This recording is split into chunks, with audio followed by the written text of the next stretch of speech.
In the name of Allah, the Beneficent, the Merciful, I bear witness that there is no God but Allah. Muhammad is his messenger. And the Honorable Minister Louis Farrakhan is our divine reminder and warner in our midst.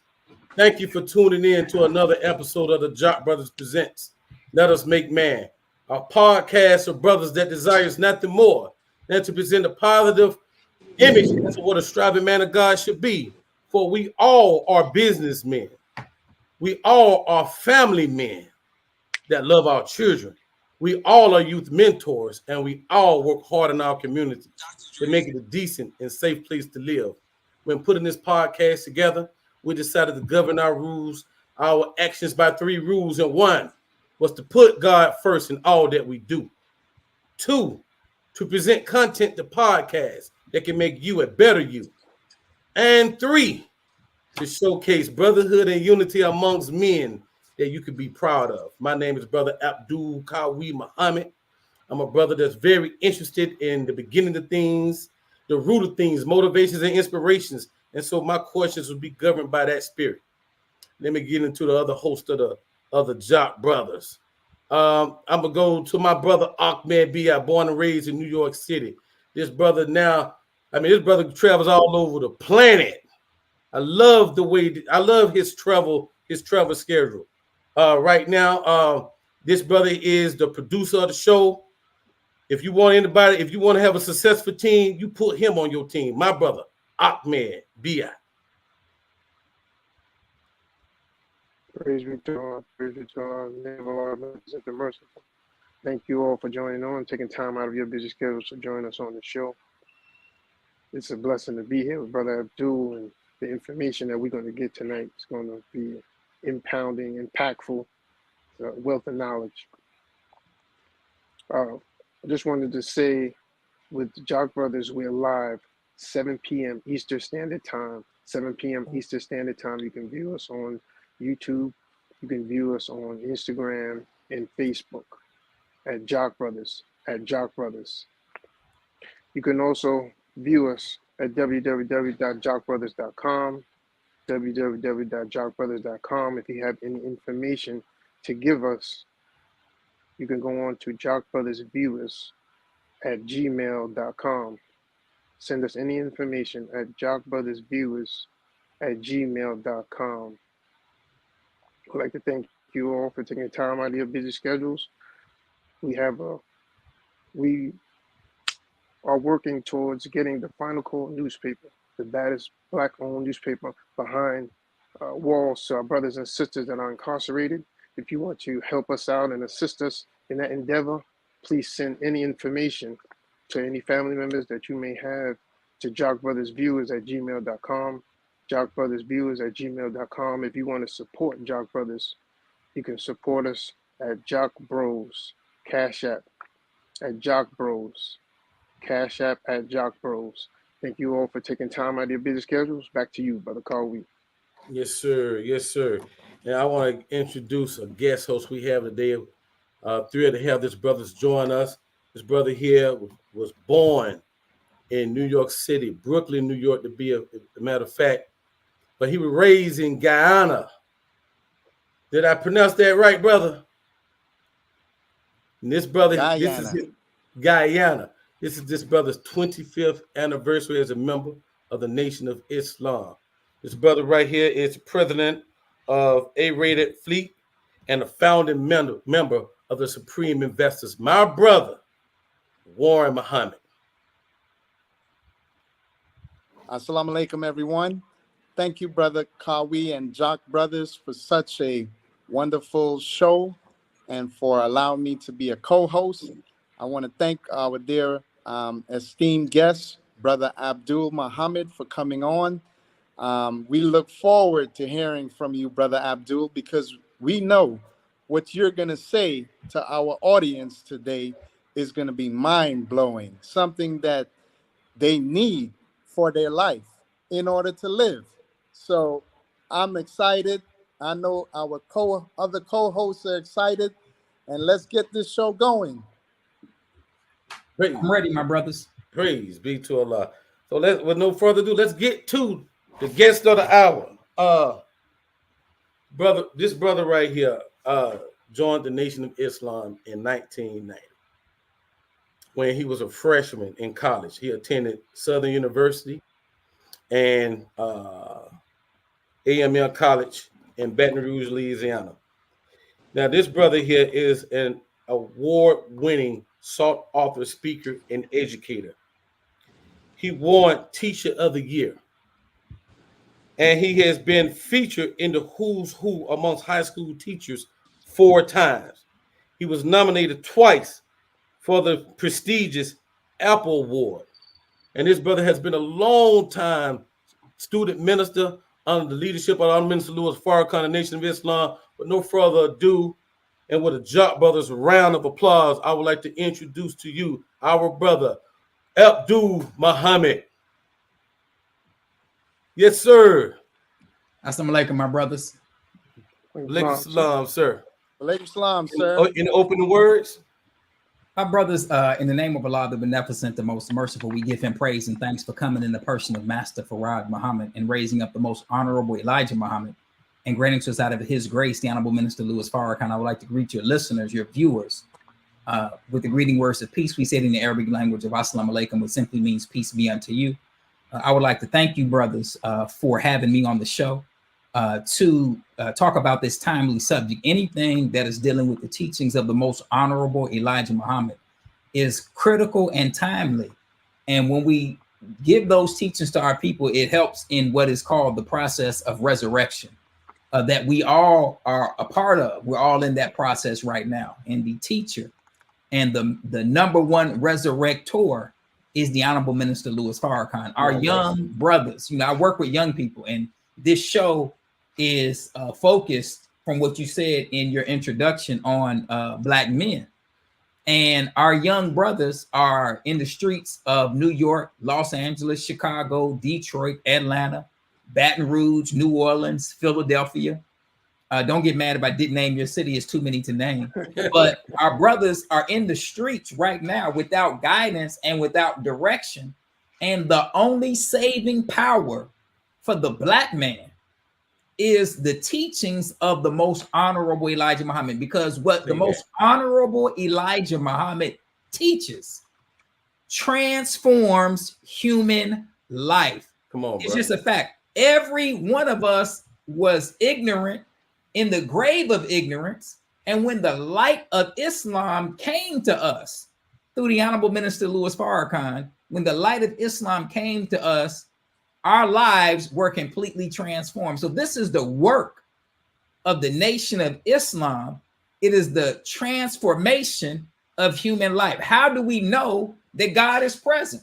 We know that God is present because of his ability to transform human lives of those that believe in him. So I'm glad to be on the show. I'm ready for, we can have a no holds barred conversation.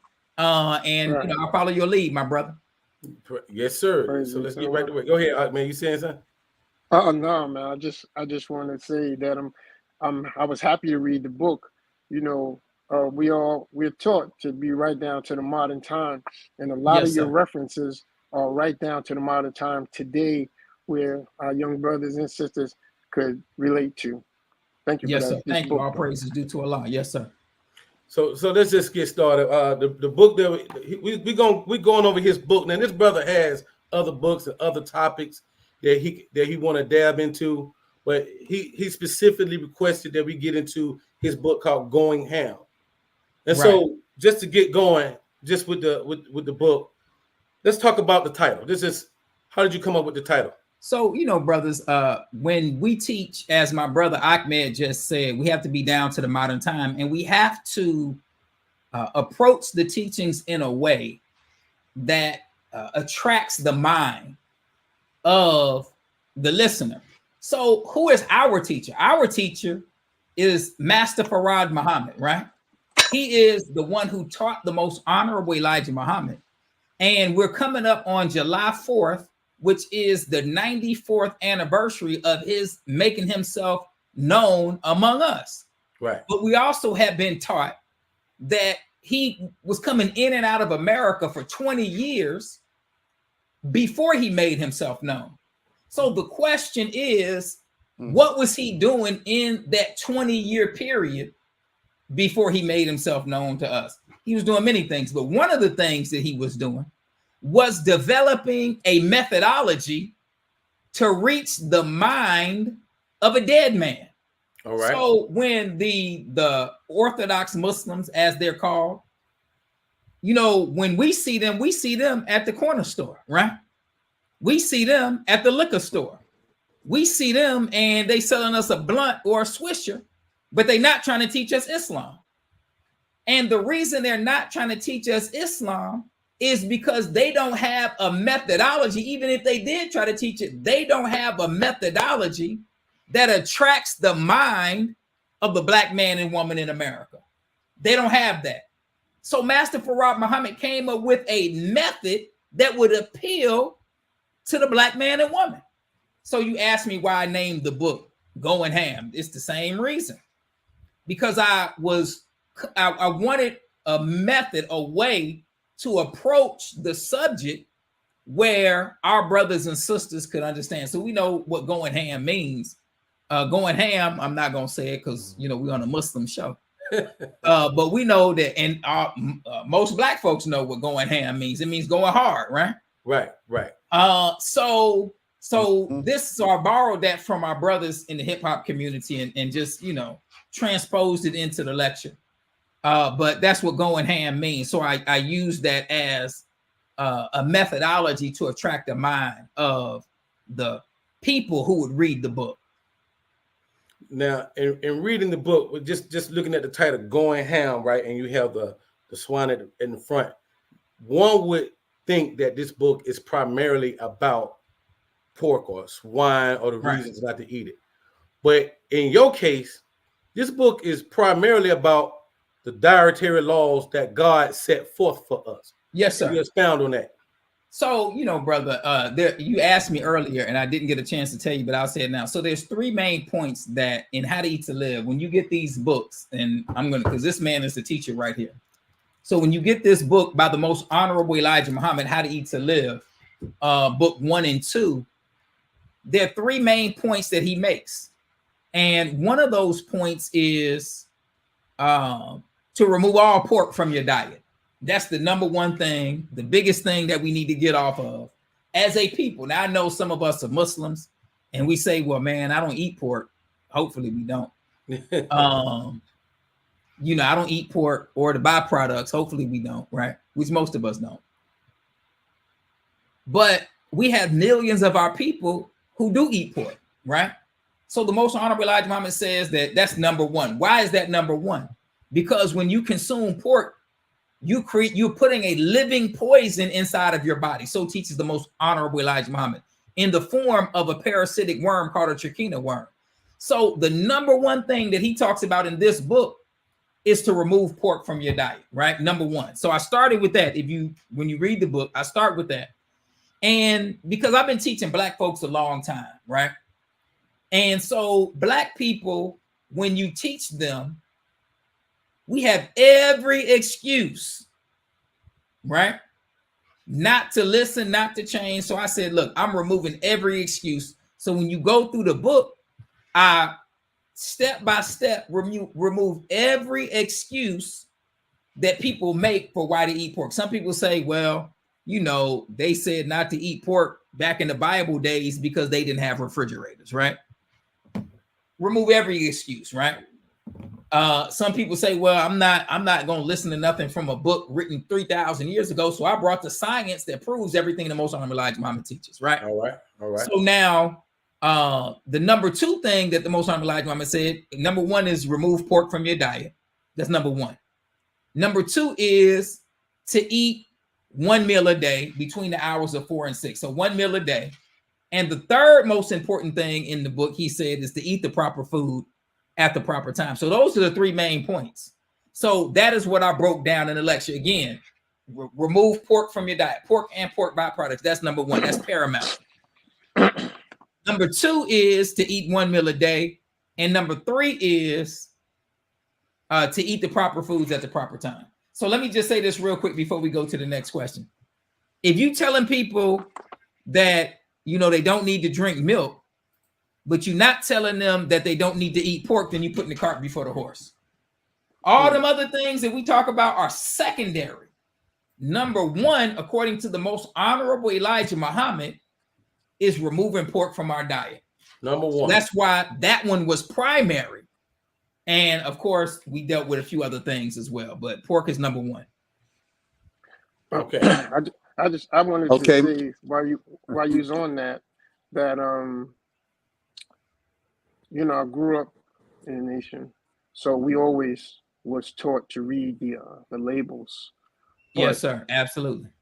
Even when I got a little older in my teens, everyone was joining the 5% Nation, and that was a big thing in my neighborhood. So we was deep into reading all. But you opened up a can of worms with the 1-800 number, because I never paid attention to that. And today while I was reading your book, even today I was going over, every time I picked up a product, I saw that it was a 1-800 number on it. So you're relieving us of all excuses.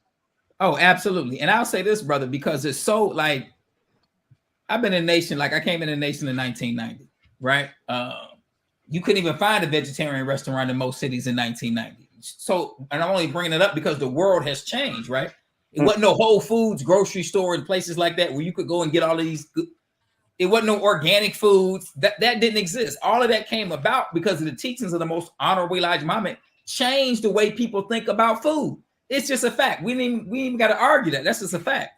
But now it's so easy that they have apps that you can download, and the app will tell you the foods that has the pork byproducts or doesn't have the pork byproducts. But of course, I like to deal with actual facts. So you can get the app, you know. I got trust issues, you know. So, and I like to do my own research. I'm sorry, brothers. So I would get the app still. But when I was doing the research for the book and for the lecture, I was calling these companies on the phone and asking them about, do they have any pork byproducts, animal byproducts, and getting actual facts from them, because they'll send you a letter stating there's no pork, there's no X, Y, and Z. You know, so I would say for the listeners, whatever is more comfortable for you. But if you going in the store thinking I'm not eating pork meat, right? But you're not reading the ingredients on toothpaste, you're not reading sodium tallowate is the number one ingredient in soap, is pig fat that they use to make soap, right? So if you're not reading the ingredients on shampoo, you're not reading the ingredients on the different things that we use in our daily life, then you may still have pork, you know, all around you. If you brushing your hair with a boar bristle, I know I'm hurting the brothers' feelings. They like, man, brother, I can't get no waves. In the nation, I can't get no waves without this pig brush. You know what I'm saying? Like, I don't know, brother. Just, you know, they have all different kind of options today, you know. Yes, sir. But it's up to us. The responsibility is on us. It's not on nobody else, right? The responsibility is on us to know what we're consuming, what we're using in our house, what we're using with our family. And the difference today is, as you all know who are here, there was a time like toothpaste that didn't have certain ingredients. Like, come on, man. That it was hard to come by. But today there's so many different options, it makes it easier for us. And I know what somebody is saying, because the Most Honorable Elijah Muhammad said it in this book. Well, see, Brother Abdul, oh man, that stuff is more expensive. The Most Honorable Elijah Muhammad says right here, it says either you're going to spend the money on the food that is more expensive, or you're going to spend the money on the doctor. You're not getting out of spending no money. So you might as well spend it on the food and have good health, because it's no shortcuts in this thing. Yes, sir. Now, did you have a question, Brother One, before I go? Yeah. Man, this is great. Brother Abdul, now I'm going to play devil's advocate for Yes, sir. the quote unquote Christian society, because most of the Christian society is going to say, well, you know, it says in the scriptures, you can eat everything because God has said so. And so the two-part question I have is, one, what are the health risks of eating pork?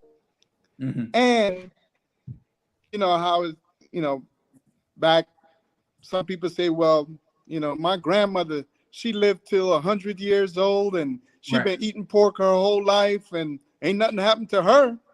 So Okay, so Take it, my there's a brother. lot to unpack, and I don't want to miss any single part of what you just said, but there's a lot to unpack. So the first thing you said is that there are people who say, our Christian brothers and sisters, who say they use this this Bible verse, right, where Peter sees a vision of all of these different foods coming down, right, in the vision, and he says to God in the vision that these foods are unclean, right?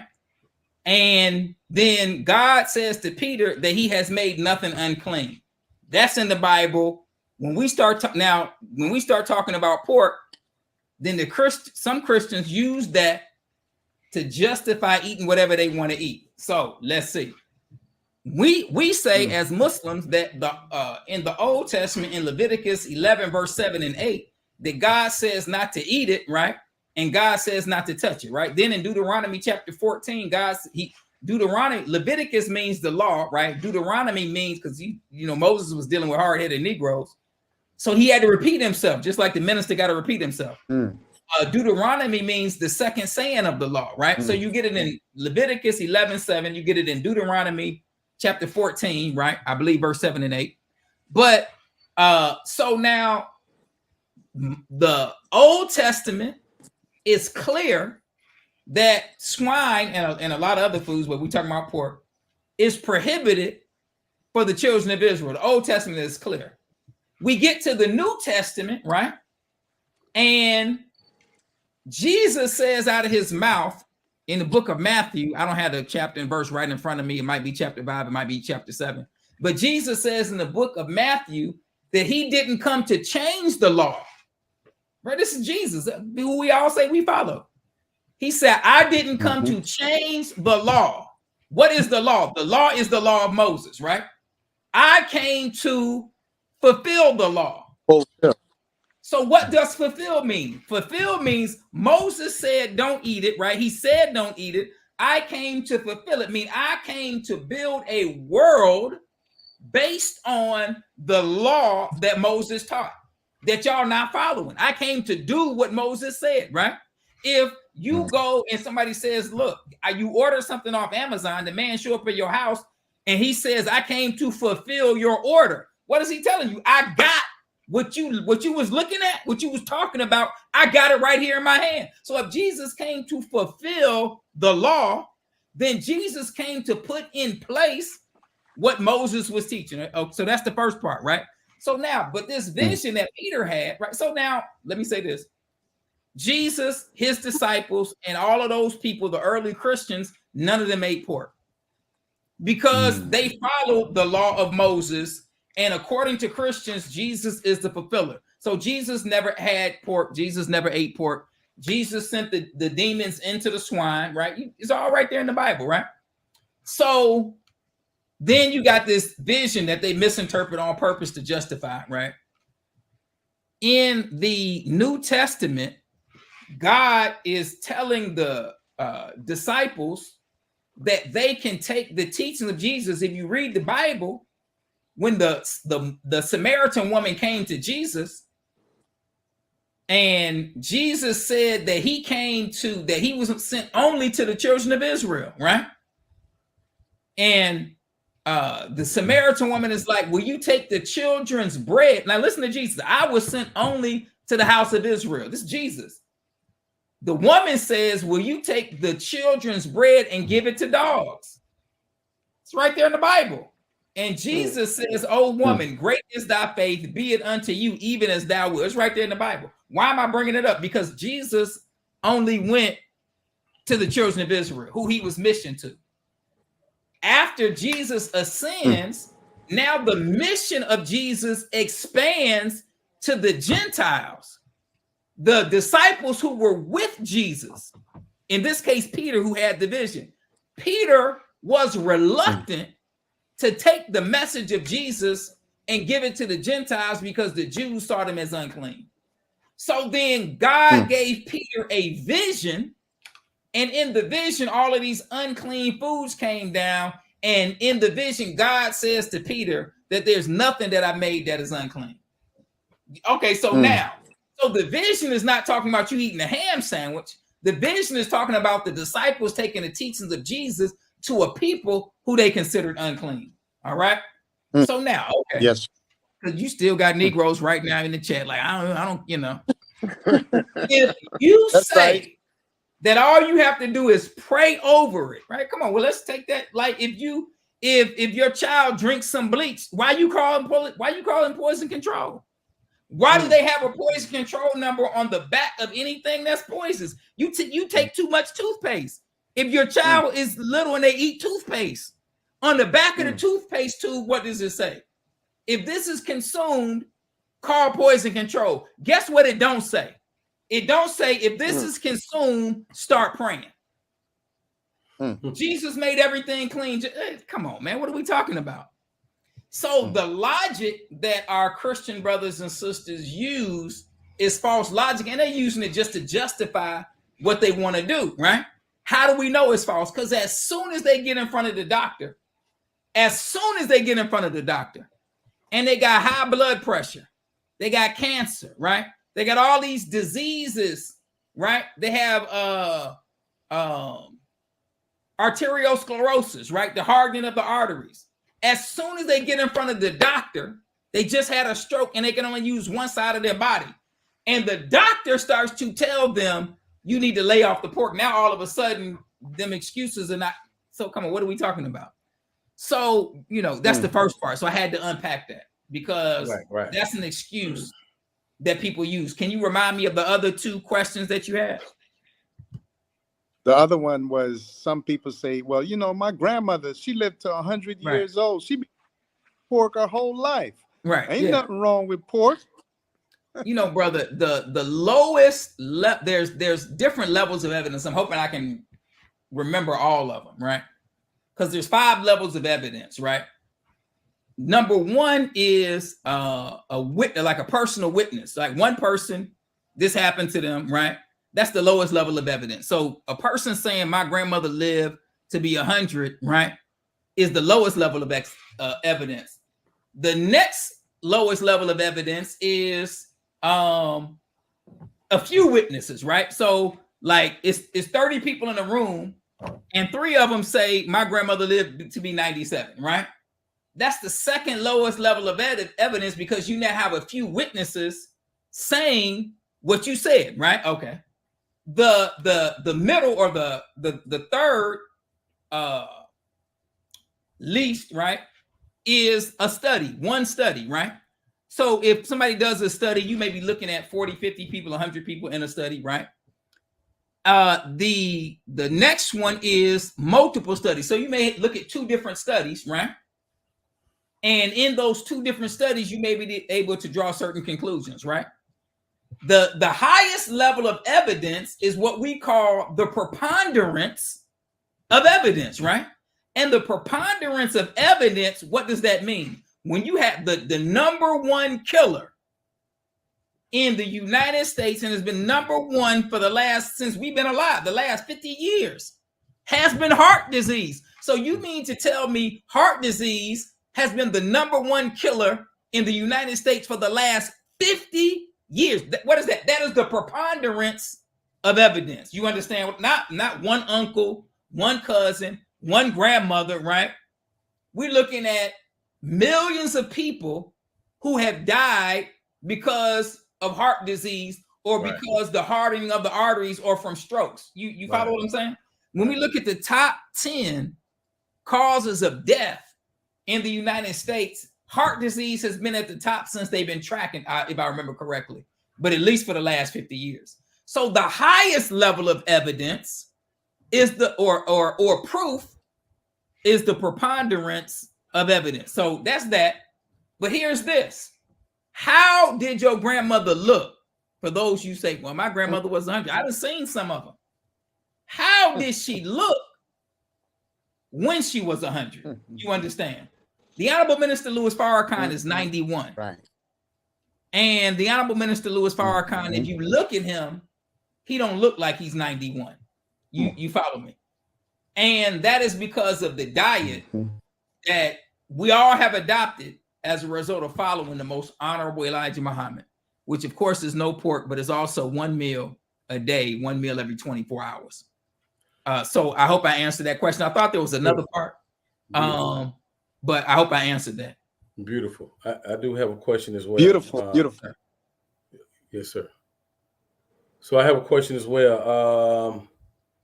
This actually come from Ahmed. He had to leave, so we thank Ahmed for joining us. But his question was, why can't we trust the culture symbols that's on the bags? I guess the U with the circle, the triangle. Why can't we trust them anymore? Yeah, so brother, because kosher doesn't mean halal. You know, when we first came in the nation, those of us who came in the nation like in the 90s, halal wasn't a term that we even were familiar with, right? The term that we were familiar, because there was not a lot of influx of immigrant Muslims. So the term halal, even when you read How to Eat to Live, the term halal was not a term that was used. But a Jewish person, the Holy Quran says that Muslims and Jews eat the same food, right? Right. And so a Jewish rabbi who is following the law of Moses can deem a food kosher, and it will not have any pork byproducts, right? And that was the case. But again, in How to Eat to Live, the most honorable Elijah Muhammad says that they commercialize on everything. Some of these companies know that during Passover, that Jewish people will purchase the product if it says that it's kosher. So some of these companies purchase the symbols, or some of them get rabbis. So there's different types of Jews. They're not all the same, right? You have, I'm trying to remember the term for the majority of Jews. It's going to come Reform Jews. Reform Jews, which is the majority of Jews in the United States, don't necessarily follow the dietary law of Moses. A lot of them do not, right? So we want to make sure that what we eat is based on what the Holy Quran says and doesn't have any pork or pork byproducts.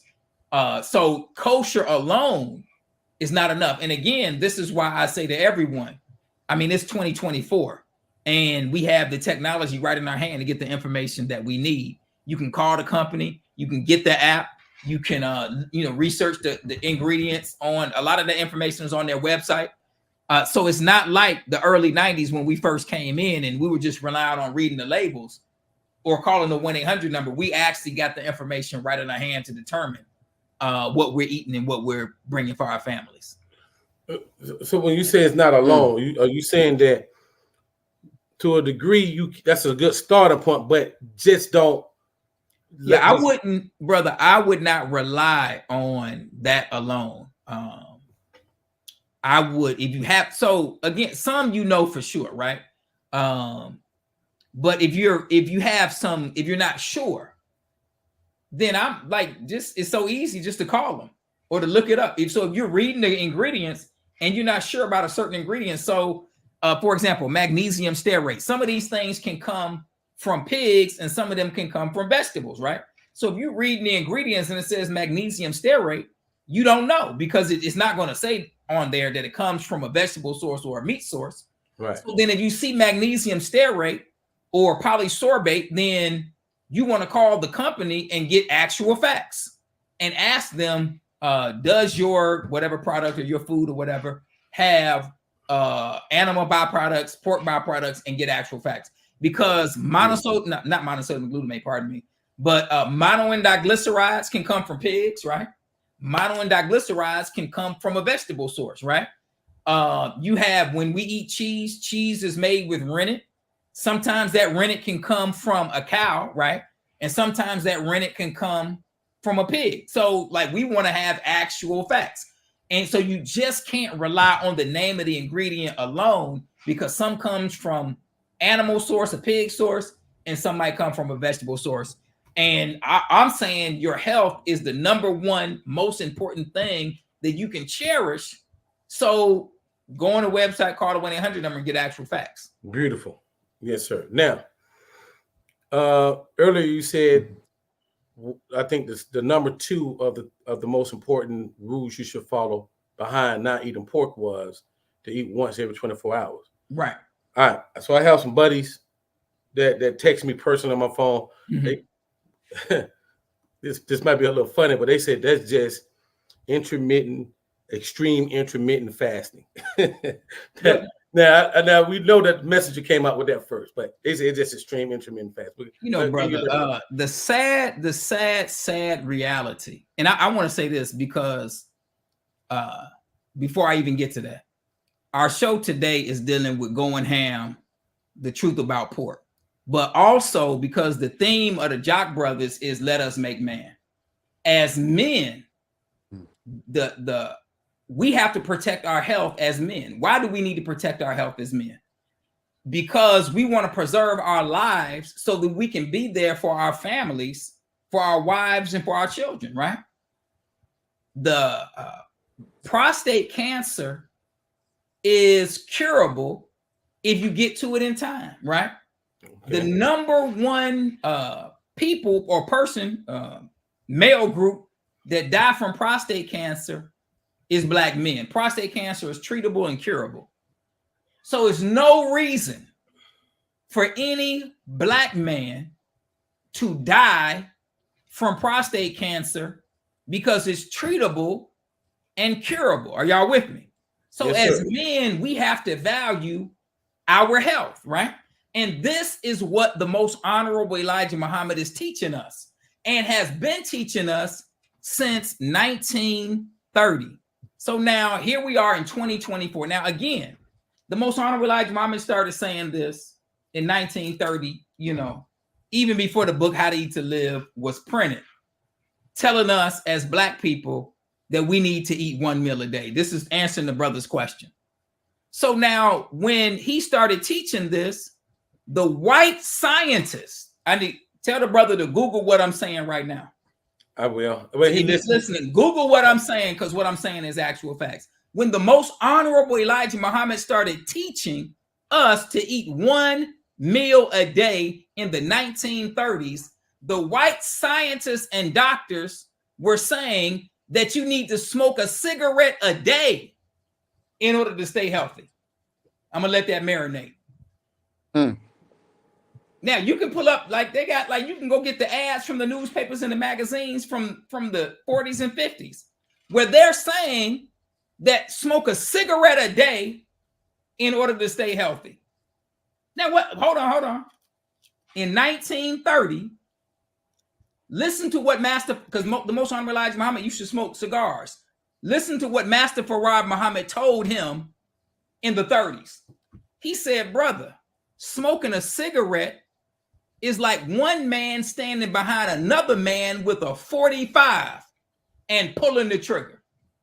That's what the Master Farad Muhammad told the Most Honorable Elijah Muhammad. That conversation is in this book. So now, to that brother's point, here we are in 2024.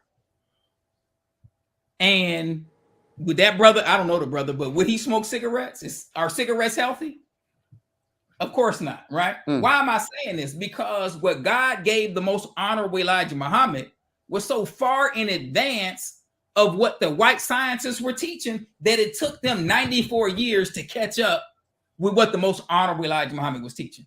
So now here we are in 2024, and our brother texted you and said that's extreme intermittent fasting when all they did was steal what the Most Honorable Elijah Muhammad had been teaching. So what I'm inviting that brother to do is to, to get with us, get some discipline, start eating 1 meal every 24 hours between the hours of 4 and 6. Why? Because doing that will prolong your life.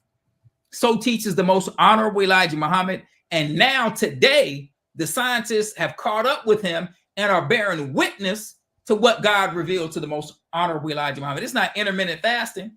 It's eating 1 meal a day, which we've been teaching since the 1930s. The scientists are just now catching up. Praise be to Allah. Praise be to Allah.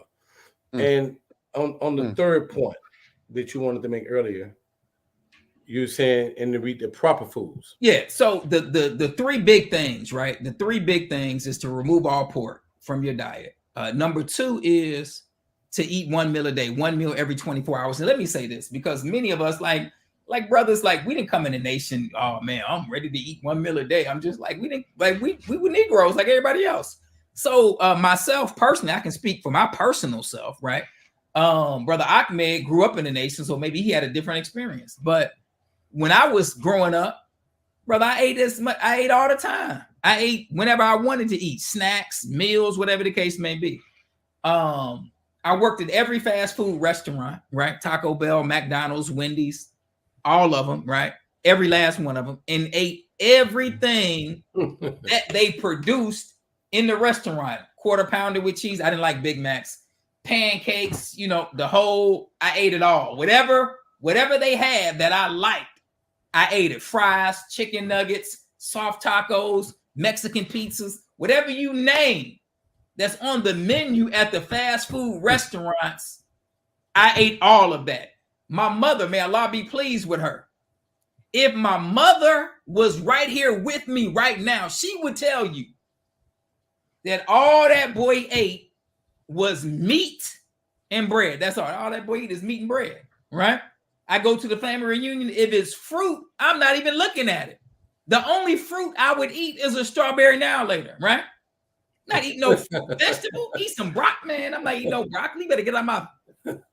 Absolutely not. I'm telling you what my life was before I came in the nation. Now I worked at McDonald's in Atlanta, right? Shout out to A-Town. And while I was working at McDonald's on Buford Highway in Atlanta, one day, you know how you switch over from breakfast to lunch, right? So all the food from breakfast, as anybody who worked in fast food, you know what they do. They throw it away. And we sit there and be like, man, why don't you just give it to the homeless, right? So what I would do when they would switch over from breakfast to lunch, I would eat the food, right? Whatever it was, bacon, it don't matter. Whatever it was, I'm eating it. So one day, they were switching over from breakfast to lunch, and I decided to make a pancake, right? They have a little thing where you squirt, right? A little cylinder, and you put the batter in the cylinder, and you press the button, and it squirts out a perfect pancake. I think we all worked at McDonald's, brother. I know what you're talking about. Yeah, so we switching over from breakfast to lunch, and I just keep pushing the button on the batter squirt thing, right? And the pancake's getting bigger and bigger and bigger, right? I get 2 spatulas and flip the pancake over with 2 spatulas, right? Then I get the bacon from the bacon tray and lay it on top of the pancake that is huge at this point. And then I take the pancake and roll it up like a blunt. I don't lick it, right? I roll it up like a blunt and took it in the break room and ate a pancake bacon blunt while I was working at McDonald's. True story. So now I ate all the food in the restaurant. When I went to college as a freshman, like you read in the bio, and came back and was eating 1 meal a day and was no longer eating pork. Listen to this. I'm sitting in the same restaurant where I ate all the food. And I'm sitting in there reading books and drinking coffee. And the white man who was the owner came over to me. He's like, man, what's wrong with you? You used to eat all of my food, and now all you do is read books and drink coffee. Now, notice he didn't say what's right with you. He asked, I'm reading books. Like Negroes, y'all can't read books. He asked, what's wrong with you? So I'm only saying that to say to all the brothers and sisters that's watching, all the viewers, we ate the same way everybody else ate. We didn't fall from the sky eating 1 meal a day. So we had to get to the point where we learn how to eat 1 meal a day. So you just can't go from 3 or 5 meals a day to 1 meal a day. You hurt yourself. The most honorable Elijah Muhammad says you go from 3 meals a day. Most of our people eat 5 meals a day, eat all day. You got to go from 5 meals and snacks down to 3 meals. You can do that in a week, down to 2, down to 1. You have to gradually take yourself down from eating all throughout the day, wearing your stomach out, to eating 1 meal a day. Once you start eating 1 meal a day, what you're going to notice is that you have more energy, that you feel better, that your thoughts are clearer, that you're losing all of this unnecessary body fat. Then your immune system is going to become stronger. Now, the brother just sent you a text about intermittent fasting. Brother, go and look at the health benefits of eating one meal a day, because the white man has done all the research now. So those of you who rejected what the Honorable Elijah Muhammad said, because you thought he was crazy telling us to eat one meal a day, the white man has done all the research and is now proven that if you eat one meal a day, that you improve in every aspect of your health, period, point blank. You know what I would like to do, Brother Abdul? On your lecture going ham, you did that live demonstration with the Yes, blender sir. with the food. How about we do that on podcast? I'm gonna see if we can get that approved and we can do that on podcast. Well, Yes, how sir. would you like to do that? I put some money with it. Yeah, so no, we definitely can do we definitely can make that happen for a future date. Yes, sir. The only thing I didn't agree with that though, when you was doing it, I think you was like overdoing it with you like both of these big. You had the 245 and you two. Right. That was just too much eating. I think I don't think nobody eat like that for real.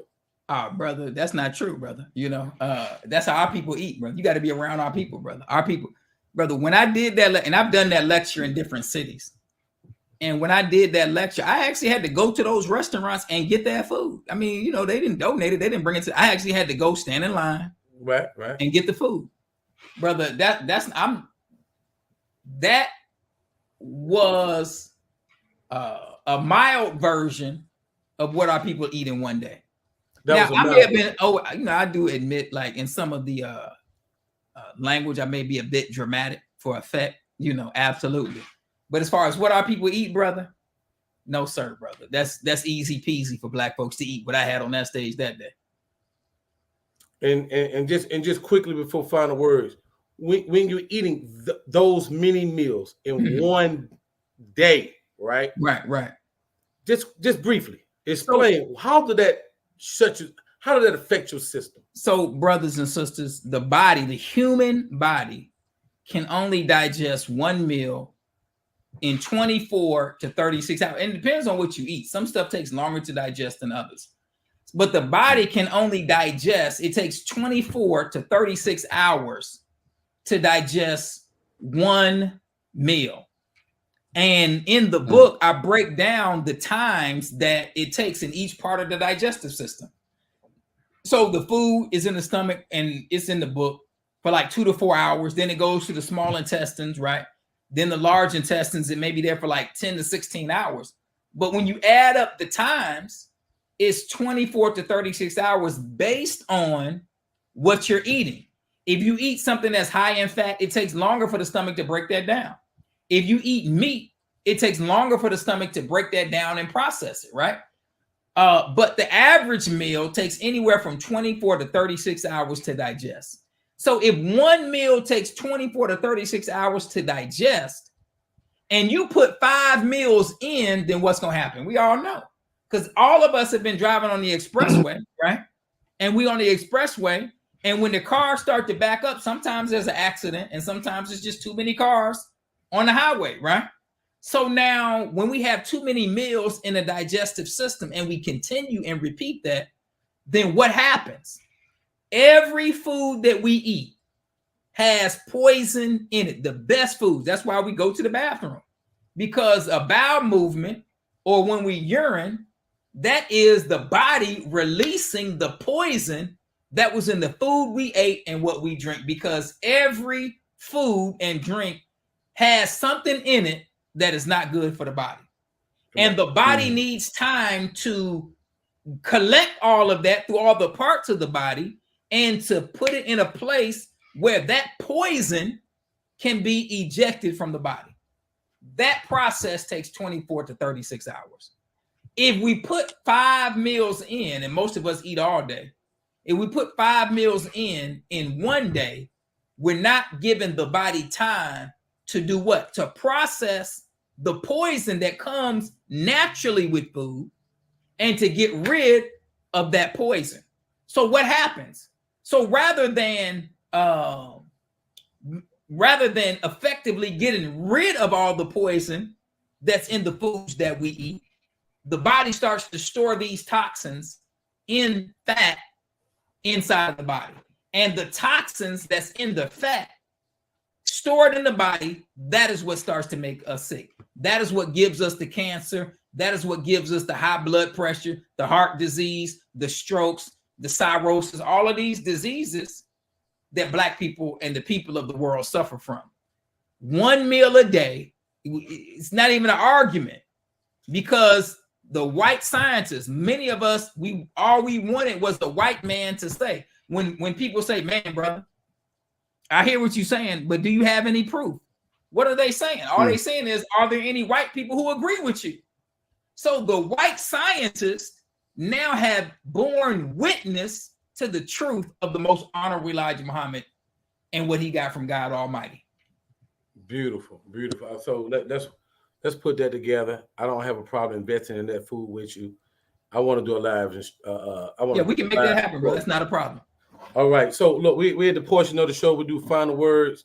I'm gonna actually give you the first final word, Brother Abdul. Final words, Top Soldier. So my final word is that for all the brothers, I know this is a show for Black men, but for the Black family. But you can't have a Black family if you don't have a Black man. All of us, men and women, are assets, are valuable in the sight of God, right?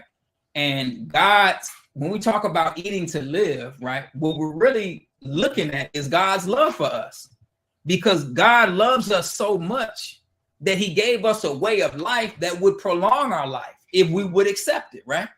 All of us want to live. The Most Honorable Elijah Muhammad said even a fool wants to live. So we have in How to Eat to Live, book 1 and 2, and of course in my book, Going Ham, which breaks down the details.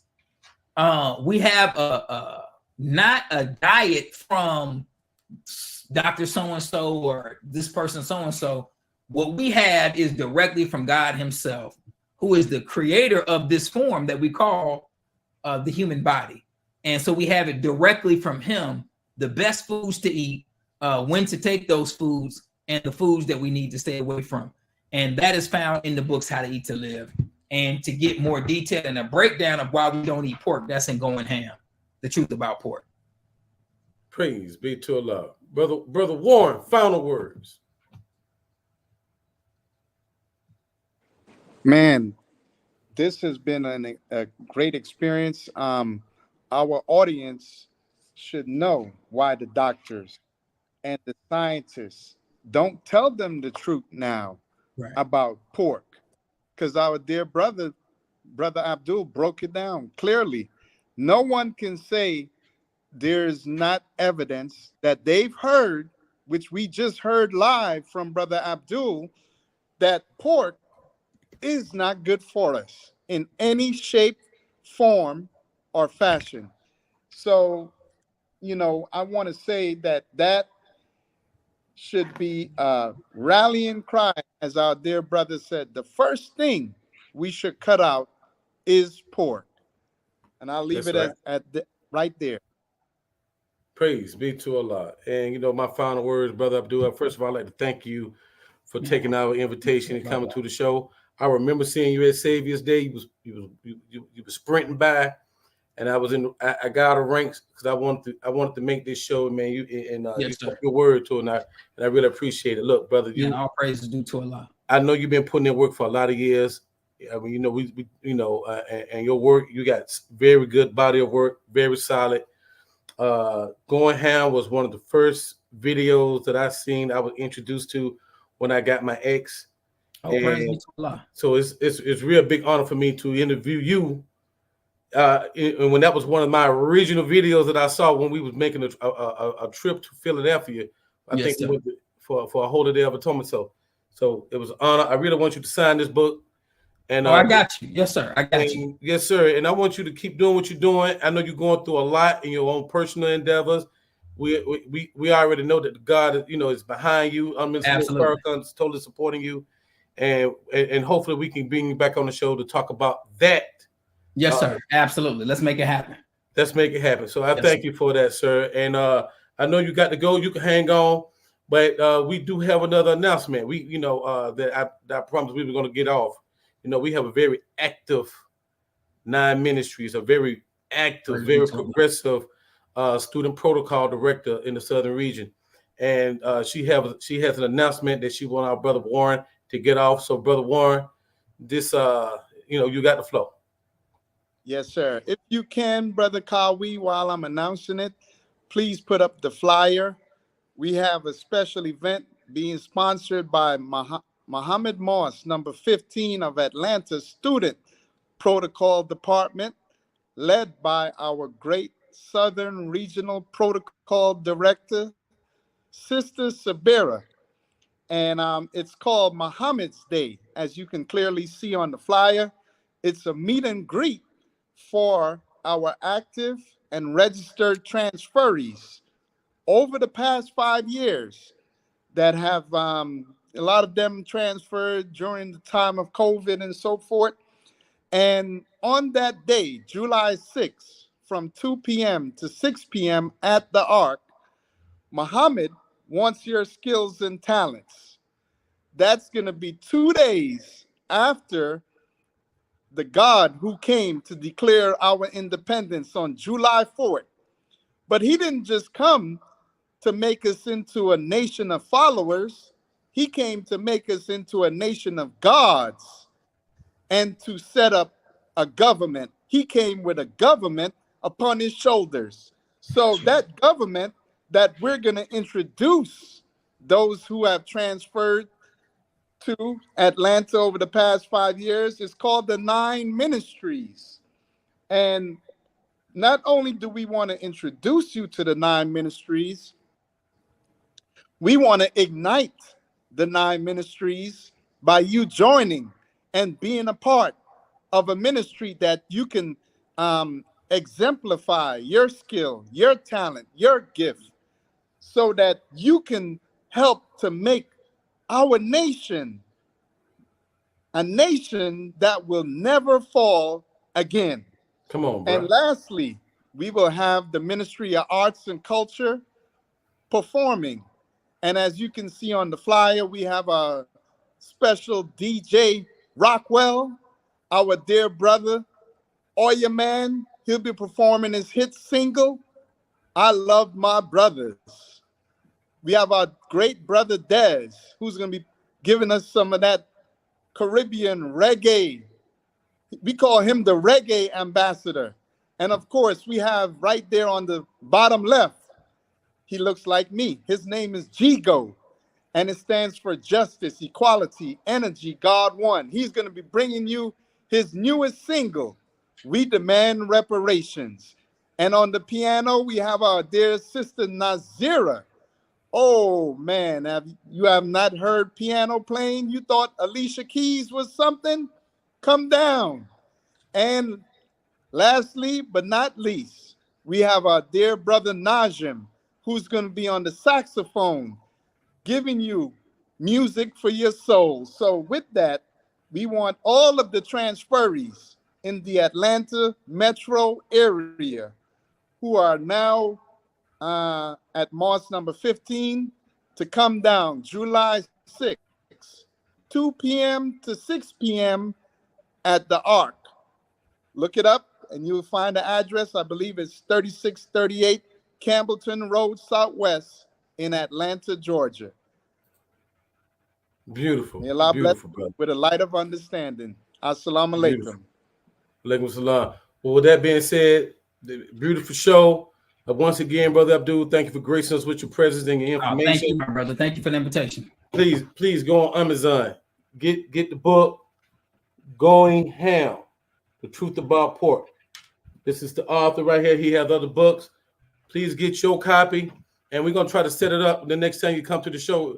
Maybe you have 5 autographed copies in the. Oh, absolutely. Yes, sir. We can make that happen. Praise be to Allah. We're in the great words of DJ Khaled. Another one.